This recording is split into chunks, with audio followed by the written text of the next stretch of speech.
నాకు రీసెంట్‌గా ఒక విషయం తెలిసింది. మా రిలేటివ్స్‌లో వాళ్ళ కపుల్స్‌కి ఆల్మోస్ట్ 10 ఇయర్స్ అవుతుందనమాట మ్యారేజ్ అయ్యి. పిల్లలు లేరు. లాస్ట్ 2 ఇయర్స్ బ్యాక్ ఒక పాప పుట్టింది. తనకిప్పుడు 2 ఇయర్స్. ఆ పాపకి తలలో ఏదో గడ్డయిందంట.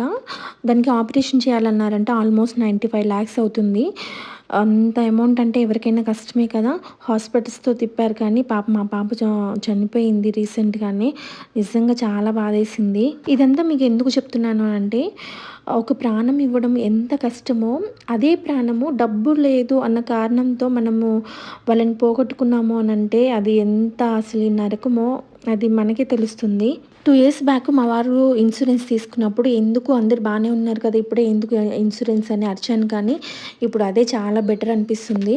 మనం ఇన్సూరెన్స్ తీసుకోవడం ఎంత ముఖ్యమో, దానికి తగ్గ సర్వీస్ కూడా మనం ఎక్స్‌పెక్ట్ చేస్తాం కదా! ఒక మంచి ఇన్సూరెన్స్ సర్వీస్ కోసం మీరు చూస్తున్నట్లయితే నేను ఒక నంబర్ షేర్ చేస్తాను. ఇంట్రెస్టెడ్ ఉంటే కాల్ చేయండి.